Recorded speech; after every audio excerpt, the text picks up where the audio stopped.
મારે જ્યારે સર ભણાવતા હોય ને ત્યારે જ્યારે સર બોર્ડ ઉપર લખવા જાય ને ત્યારે મસ્તી બહુ થઈ જાય કે બાજુવાળા બેઠા હોય એની હળી થઈ જાય કે ગમે એ અવાજ કે મસ્તી બહુ થઈ જાય અવાજ કરવો. સવારે શું કે ઉઠતા પહેલાં પછી સાંજે શું ત્યારે પ્રાર્થના કરું કે ન થાય પણ તોય થઈ જાય છે. અને પછી પકડાઈ જશે તો પછી બહાર અંગૂઠા પકડાવશે, બહાર ઊભો રહે બારણા પાસે અને પછી પાકો વળીને પગના અંગૂઠા પકડે 1 કલાક માટે, ચાલશે? નહીં. અને આ બધું આજે બોલો આપણે ભણવા જઈએ છીએ કે સાહેબની મસ્તી કરવા જઈએ છીએ? ભણવા જાય. અને છોકરાઓ ભણવા આવતા હશે કે બધાને મજા મસ્કરી કરવા આવતા હશે? ભણવા. મા બાપ ફી ભરે છે કે ભણવા માટે? હા.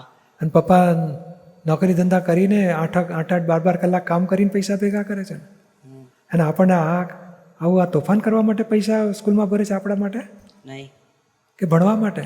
ભણવા માટે. તો સિરિયસલી ભણવું જોઈએ કે આવું ધમાચકડી કરવાની હોય? પણ તોય તે મસ્તી થઈ જાય. ના, પણ અંદર નક્કી કર કે મારે શું ધ્યેય છે મારો. હું ભણવા માટે આવું છું, મા બાપે મને ભણવા મોકલ્યો છે કે હું તોફાન કરવા માટે? અને રિસેસમાં રમત કરી લો, સ્કૂલ છૂટ્યા પછી રમો ત્યારે તોફાન મસ્તી કરી લો. કોઈને નુકસાન થાય એવું નહીં કરવાનું ક્યારેય. કોઈને નુકસાન થાય, કોઈને દુઃખ થાય એવા તોફાન નહીં કરવાના. બધા નિર્દોષ આનંદ હોય, નિર્દોષ ગમત હોય.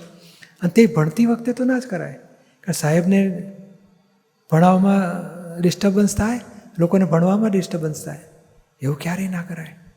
ઉલટા નક્કી કરવાનું કે આ બધા ભણી લે છે તો હું ભણી લઉં સરસ રીતે. અને થઈ જાય એની પ્રતિક્રમણ ચાલુ કર.